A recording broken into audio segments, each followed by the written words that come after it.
morning. Xavier said yesterday afternoon went well. Yeah, and how about you, Ayaka? What were you up to yesterday?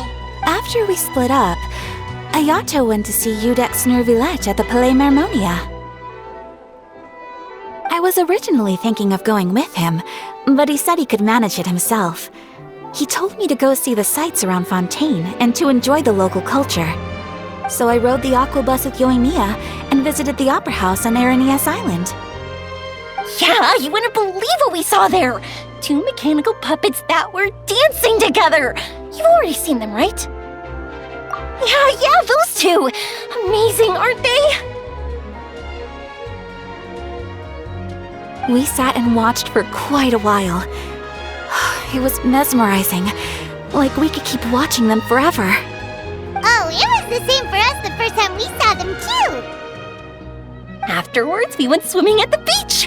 Well, diving, to be exact. It was the first time I ever breathed underwater!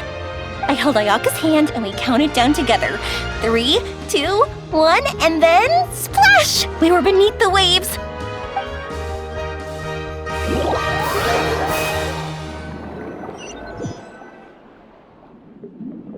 At first, I didn't dare to open my mouth. But once I couldn't hold my breath any longer, I decided to take a big breath in. Turns out the water wasn't as salty as I imagined. It didn't really taste like anything at all.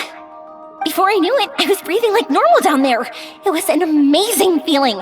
Ayaka said I was too nervous and needed to loosen my grip. She got used to everything way faster than I did. I knew that the Traveler could do it, so I had no doubt we could do it too. That helped me feel at ease as soon as we dove in.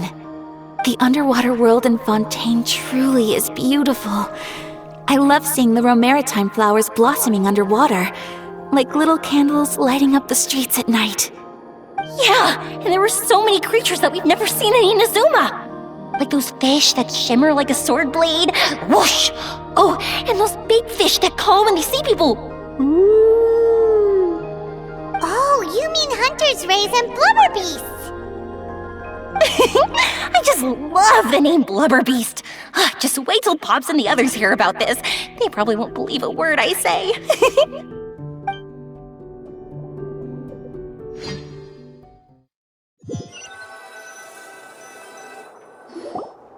Yoimiya was down there for quite a while. It was dark before we finally rode the aquabus back to the city. I figured she'd want to sleep in today. Yeah, even I was worried that I wouldn't be able to get up. I still felt like I was drifting in the waves when I went to sleep last night. But as soon as I woke up today, I remembered that we'd all be shooting a film together, and I was ready to go.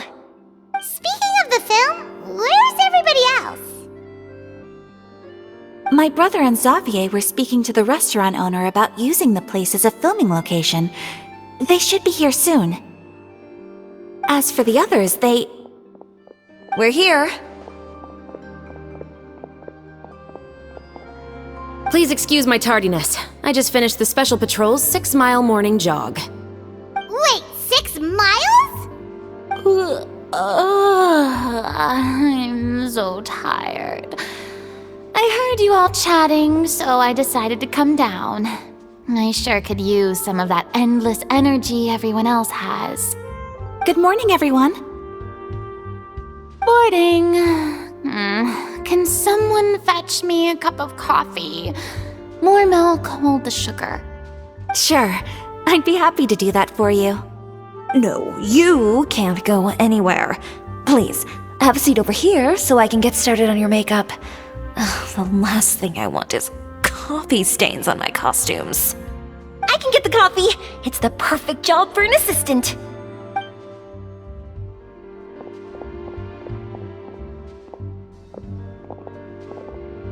So much energy. Seriously, what's her secret? Oh, Yoimiya's always like that. But you sure look exhausted, Farina. It's because you're not used to waking up so early, huh? Of course not. I spent the whole night reading the novel from cover to cover, marking sections that either need to be omitted or adapted.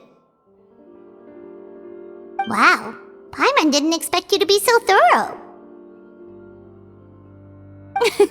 Well, I was the biggest star in all of Fontaine after all. It takes more than just a pretty face to earn a reputation like that. I know how to get serious when the situation calls for it. I went all out when I was acting as an Archon, so why wouldn't I do the same for my own life? Here's your coffee, Director Farina.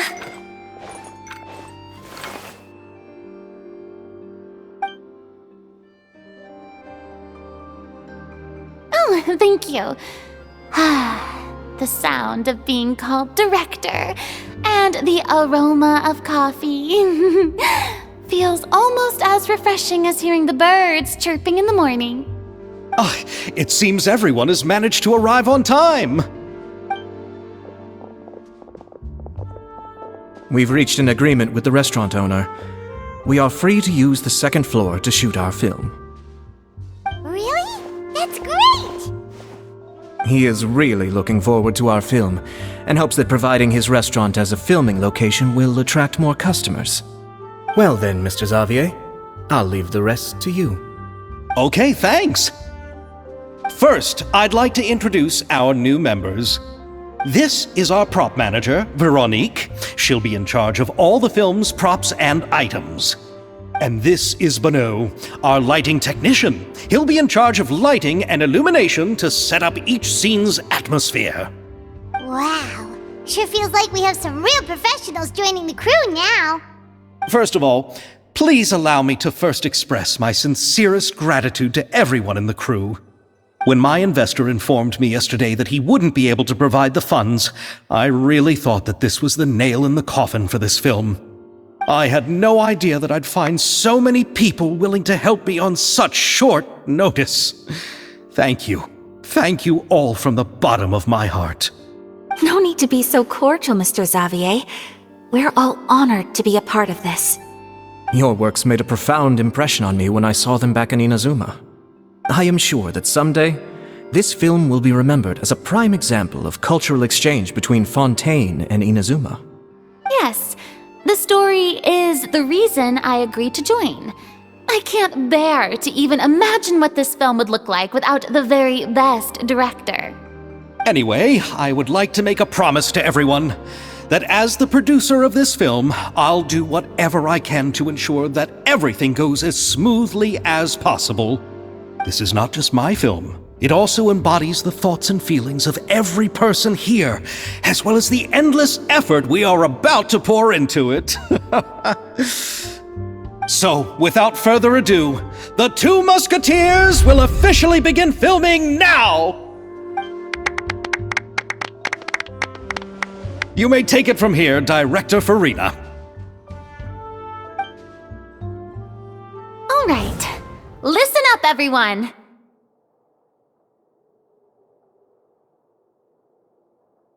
The first scene takes place when the two young musketeers are living at the Baron's home, still unaware of all that is about to happen to them. We'll need props and lighting to set the scene. Our lead actors can go get their makeup done, and extras, please take this time to go over your positions. Whoa. Seems Farina's really kicking things into gear as the director. Is everyone clear? I don't want anyone traipsing around the set like umbrella finches. All right, cameras will start rolling as soon as the set is ready. Let's make a film that'll make some serious waves in Fontaine. Not the kind of waves that drown people. I mean, the good kind of waves. Seems like she's still a bit traumatized by that. Anyway, let's go see if there's anything we can do to help.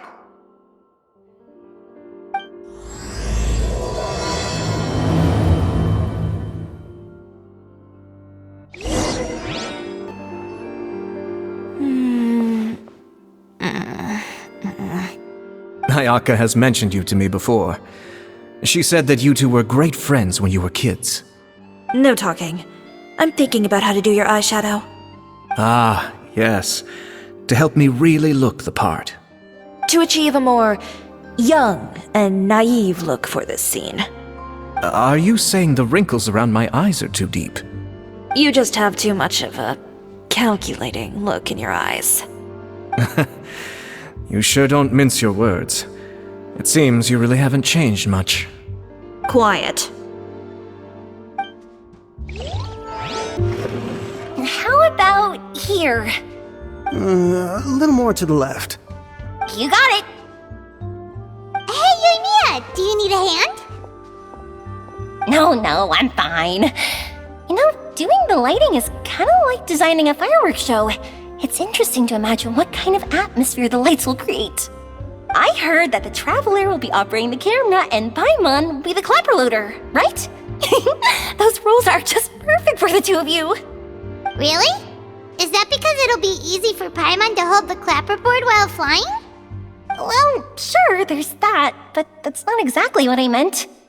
I just think that after all your journeys together, you two must have developed a super close bond and just naturally know how to work with each other. If I'm not mistaken, the director will want the cameras rolling as soon as the clapperboard goes clack. Oh, I see. It's amazing to see the magic behind filmmaking. Yoimiya, we need lights over there too. Oh, on it! I've got to get back to work. Chat with you later. Oh, it's exciting to see so many people working together to bring the film to life. Seems like Yoimiya's really getting into it. But she was right. We do have a super close bond, don't we? Paimon's really happy to hear that. So, this is a real musket? No, it's just a prop weapon. Not bad. Have you seen a real musket before? Only in books and newspapers. I made this one based on the relative shape and proportions I saw in reference images. When we're filming, some special gunpowder will be applied around the muzzle, which will help create the flash and smoke effects of a real gun being fired. Which means it'll be up to the actors to portray the recoil. That's right. The sound effects for gunshots will also be added in post-production. Thank you, Veronique. I think I know where to start now. However, the musket's gears and firing pin could still use some work. Adding some wear on the metallic components will make them appear more realistic. Also, be sure to rub the muskets with some oil each time before we start shooting. That'll give the impression that the firearms have been well maintained. Good point. You seem to know a lot, Miss Chevres. I assume you use these types of firearms on a regular basis? Yes, I perform routine maintenance on my weapons every day. Just like we as people need to eat and sleep, muskets need to be cleaned and maintained. I also perform similar care for my sword every day, and familiarize myself with its shape and weight, to the point where it feels like a natural extension of my body. Yes, this way, our weapons will never betray us in the heat of battle. Yes, well said. It seems we have the same philosophy on this topic. Oh, sounds like they found a common interest to talk about. Though these props differ from the muskets I use, I can still give you some pointers. Good. I look forward to your instruction. First and foremost, never point the weapon at anyone, regardless of whether it's a real or prop weapon or whether you're holding it or it's on the table. This holds for any time when you're not actively engaging an enemy. Okay, understood. When aiming the musket, extend your arm so that it's level with your shoulder and use your eye to look down the weapon's sights. Like this? Not bad. Now, try saying your lines. This is the end of the road for you. Good. Now turn your body a little. That way, you'll give your enemy less of a target to work with. And relax your shoulders. Here, allow me to demonstrate. This is the end of the road for you. Excuse me, Miss Chiori. Director Farina, there's something I wish to discuss with you. Oh? What is it? Like this? Yes, much better. What do you think? I do see your point. But are you sure you wish to do this? I believe it would be most fitting. Well, if you insist. All right, I understand. Miss, I Ayaka, Miss Chevres, could the two of you please come over here? Huh? What's going on? Are we gonna start filming now? Let's go see. What is it? I have a question for you, Miss Chevres. Would you be willing to play the role of a musketeer? What? To clarify, I would like to turn over my role to Miss Chevres. But brother... Don't worry, Ayaka. I actually view this as a good thing. I was becoming troubled trying to set aside some time to speak to the staff at the Palais Mermonia. I would like to have some conversations about the cultural exchange between our two countries, and I've heard that the bureaucratic process here can get rather complicated. Now, I will be able to focus on my work. Besides, you also know that I'm not really one for public performances. Are you really sure? From a director's point of view, I also felt like the relationship between the two musketeers in the original story could be improved. The older brother in the story plays the lead role with his overbearing character, but this causes his character to overshadow that of his sister, and the theme of the two supporting and relying on each other isn't conveyed very well. But if we were to change the siblings to two sisters of a similar age, then that aspect of the story might come through more clearly. Also, I've seen you instructing Ayaka. That cold and dignified personality is exactly what we need for the older musketeer. Of course, even with all these insights, the decision should still be made by Miss Chevres. Chevres mentioned that she really likes the story, right? Paimon bets that she'll take the role. All right, I'll take the role. Good. It's decided then. I'll get started on making edits to the script. We'll also need to make some immediate adjustments to the lighting, props, and costumes. I have a feeling that our adaptation will be even better than the original story. You're doing a great favor for me, Miss Chevres. You have my gratitude. Don't mention it. I like this character, so if anything, I should be the one thanking you. Well, since my brother is the one who brought up the idea, I suppose there's no need to worry. Let's go, Miss Chevres. I look forward to working with you. Please, just call me Chevres.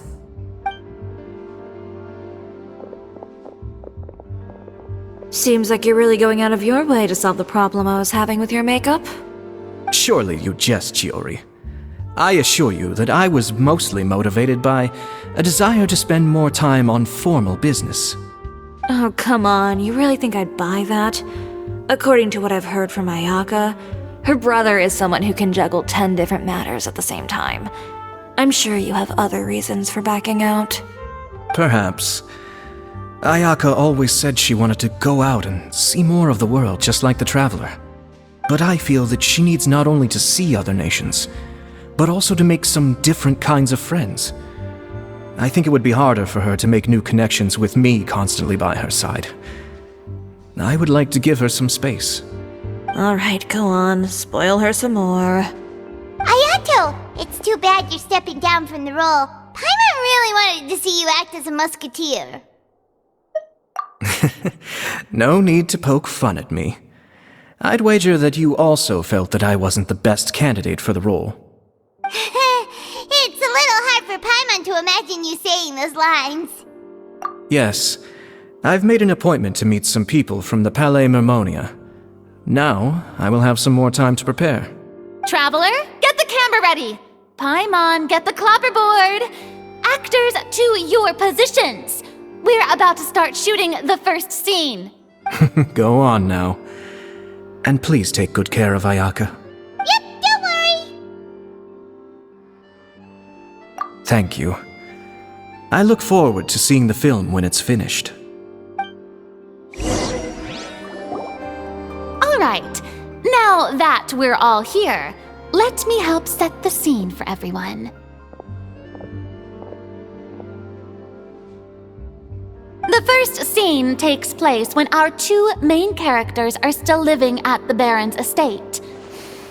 They've been ostracized and verbally abused by others in the household, but they still have no idea why. We want to capture how naive and innocent they are despite their pain. Chevres will be playing the role of the older sister, Tulip, and Ayaka will be the younger sister, Iris. Be sure to get close-ups of the main characters at the right moment. Silence on the set! Lights! Camera! Action! Let's go! Tulip, Mother's been out for quite a while now. Perhaps she went to pick some flowers on the way home. You know how she loves flowers. Iris, Tulip, I'm home. Mother! You were out for so long, we were beginning to worry about you. I'm sorry, but I'm back now, safe and sound. Here, I brought your favorite treat, apple turnovers. Mother, what are those bruises on your hand? Huh? What bruises? Oh, I must have bumped into something while I was working yesterday. But I didn't notice them this morning. Then perhaps they're from when I accidentally tripped when I was out just now. By the way, did you have fun playing at home?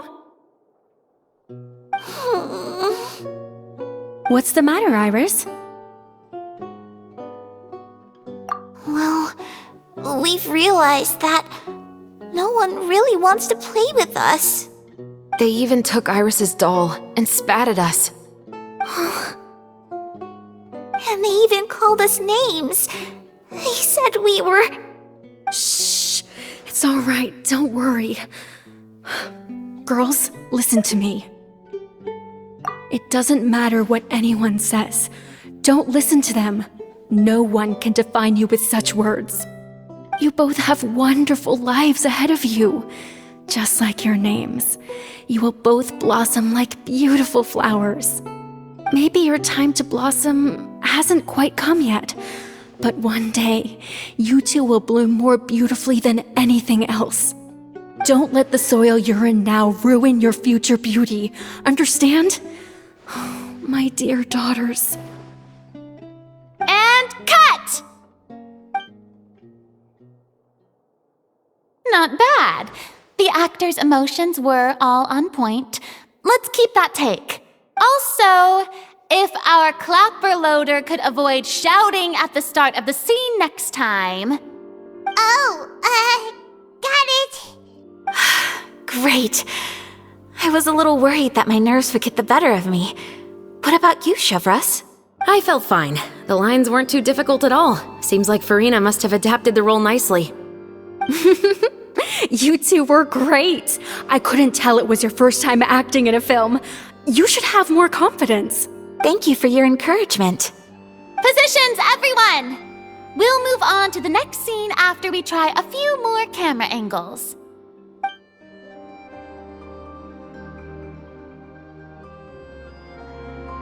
This scene is when our two characters return home, only to discover their mother has been murdered. Ready? Lights! Camera! Action! Mother, we're back! Mother?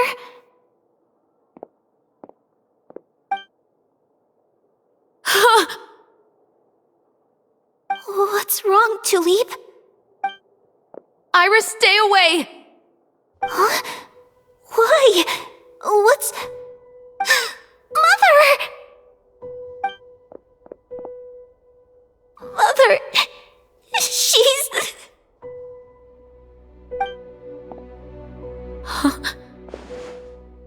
There's poison in this cup. Huh? I could have sworn I've seen this kind of cup before. Those aristocrats. They didn't even try to cover up their actions.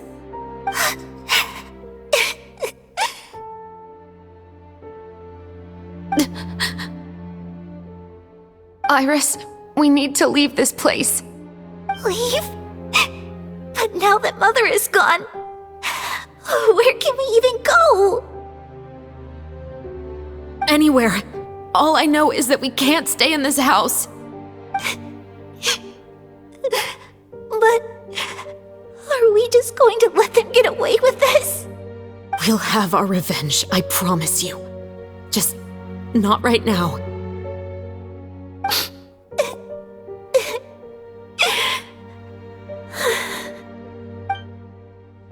Come on, let's go. No, wait. We can't just leave Mother here like this.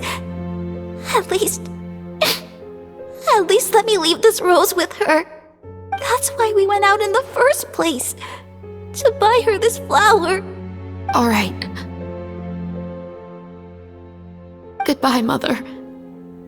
We'll avenge you. Someday. And cut! Beautiful! Great performance! Oh my, you're so amazing, Ayaka! And were those real tears I saw? How did you do it? I was surprised too. Thank you for the kind compliments. Actually, as soon as Director Farina said action, I told myself not to think about anything. I just felt the weight of the moment and became the character. It's quite similar to practicing the art of the sword. You clear your mind and focus only on what's happening in front of you. Ayaka's performance was amazing. Have I discovered an acting prodigy? Pipe down, everyone! We need to move on to the next scene!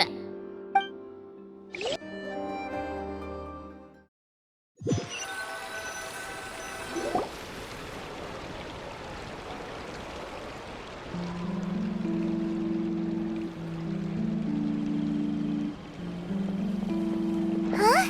Are we done already? But Paimon wants to keep playing with the clapperboard.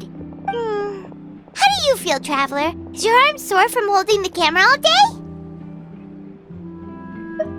Good work, you two. You too, Shivers. You were quite the actress today. I've read this novel many times before. I have a good grasp of my character's mindset. Anyway, do you remember my request from yesterday? Oh, right! We were having so much fun that Paimon nearly forgot! You have a case where the murders seem really similar to the cases in the novel, right? So, how are they similar exactly? In the story, the main characters grow up to become two musketeers, always using their guns to carry out their revenge. And on each of the victims, they place a rainbow rose as a signal that they've returned. Yes, that's correct. We found rainbow roses just like in the novel. Seems like you're connecting the dots now. Oh, that does sound pretty concerning. Especially after seeing the script today. Oh, now Paimon can't stop wondering what kind of ulterior motive the murderer might have. What do you think, Traveler? You're smart. Paimon wants to hear your thoughts. Good. On behalf of Fontaine's Special Security and Surveillance Patrol, thank you for your dedication to justice. There's no time to lose. We should start investigating right away. Follow me. Huh? Right now? Well, we just got done filming all day. Paimon's so tired. The most valuable intel always comes after nightfall. They are like small, remote islands in the middle of the sea. If you don't stay vigilant, you will pass right by them in the fog. That's how one of my favorite books always puts it, at least. So, where are we going right now? Let's start by checking out some workshops that sell mechanical components. If the culprit is making their own weapons, it's very likely that they'll visit those sort of places. Welcome to Le Show's Clockwork Workshop. How can I help you? Hello. I'd like to know if anyone has purchased some special components lately. Special components? Sorry, could you be more specific? I mean the kind of components that aren't typically used for clockwork toys, but for firearms. Huh? For firearms?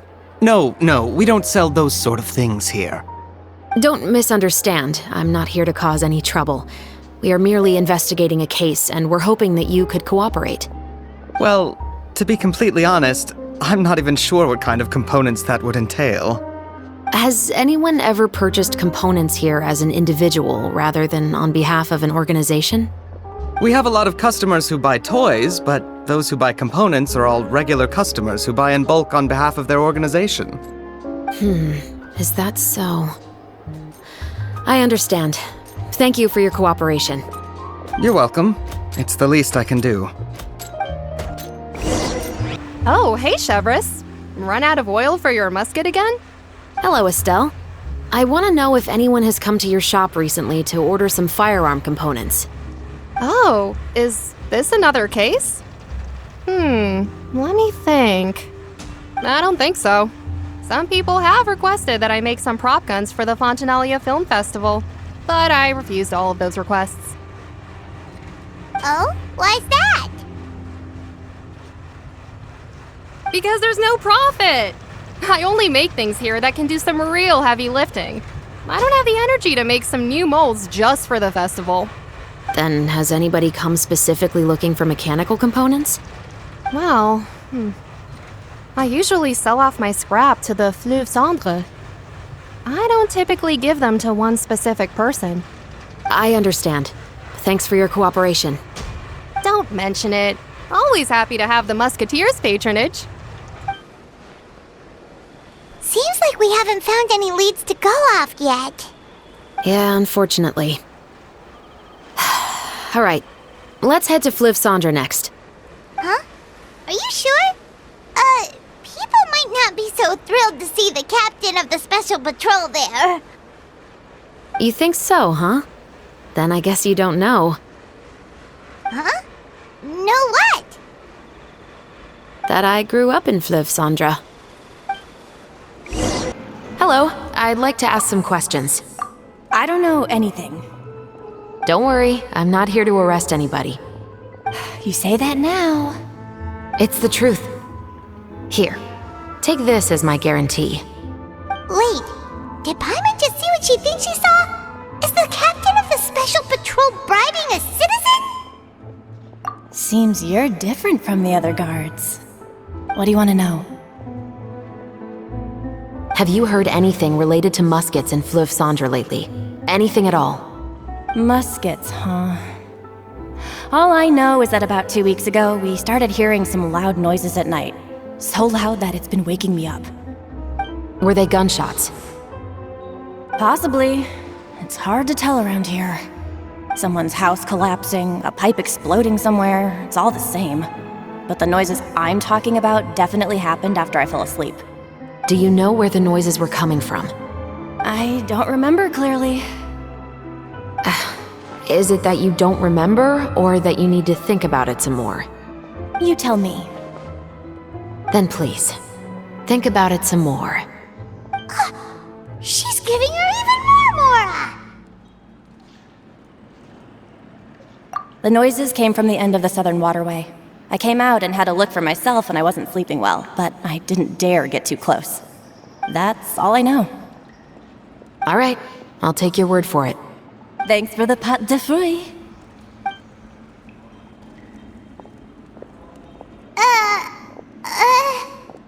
No need to be surprised. I grew up here, remember? I know how to get people around here to talk. My apologies, I'm all out of sweets. Though I do have some other tempting snacks in my custody. Fries, fried chicken, and even onion rings. But taking care of junk food is my responsibility. You're better off sticking to your normal, nutritious diet. Now then, let's keep going. It's been a while, Tetro. Please, just get on with your request. I want to know if you've heard anybody talking about muskets lately. Information isn't free, you know. I've heard that bandits have been extremely active in the countryside recently, and they've been affecting the delivery of goods to Poisson. I can allocate some more manpower to help out with that problem. What do you say? You're still as helpful as ever. One of our men got drunk at dinner about a month ago and lost his gun. 3 days later, it turned up in the corner here. What's weird about that? He just forgot where he put it, right? This is Fleuve Cendre, my friend. Anything of value left in the tavern won't ever make it to the next day. But that gun turned out to be an exception. It didn't get any new wear and tear on it, and didn't even appear to have been fired. We were quite mystified as to what could have happened. I suspect it came back because the weapon was already known to the guards. You mean, a criminal was afraid the Marechaussee Phantom would use the shot marks to track them down? Maybe. But if that's the case, the culprit really took great care to avoid getting caught. I didn't say anything about a criminal. In Fleuve Cendre, knowing who was killed is as easy as knowing what clothes you're wearing today. It's the guy living in the East Side, isn't it? I've never liked him. Every time he's here, he just orders a drink and sits there with a nasty look in his eyes. So, who was the one who lost the gun in the first place? Don't bother. Even if you ask, he wouldn't admit to owning a gun to some strangers. Not to mention the captain of the Special Security and Surveillance Patrol. He's right. I know you grew up here, Chevres. Even though you're on good terms with the Spina, you've still been gone too long. Not many people know you here now, and a lot of people don't like the Special Patrol. I know. So take my advice and don't show your face too much around here. It's for your own safety. I'll come and go as I please, and I'm afraid I'll be appearing more often due to my work. All right. Don't say I didn't warn you. What's all this? Some broken planks and barrels, as well as some liquor bottles? Yes, but have a closer look, Paimon.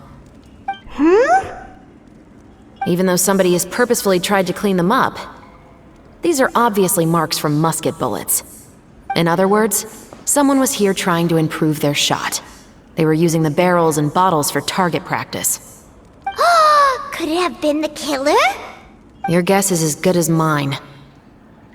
Although many people at Fleuve Cendre own guns, few hide the fact from others. And even fewer would go to such lengths to hide markings from practice shots. Anyway, let's go. There might be more to this.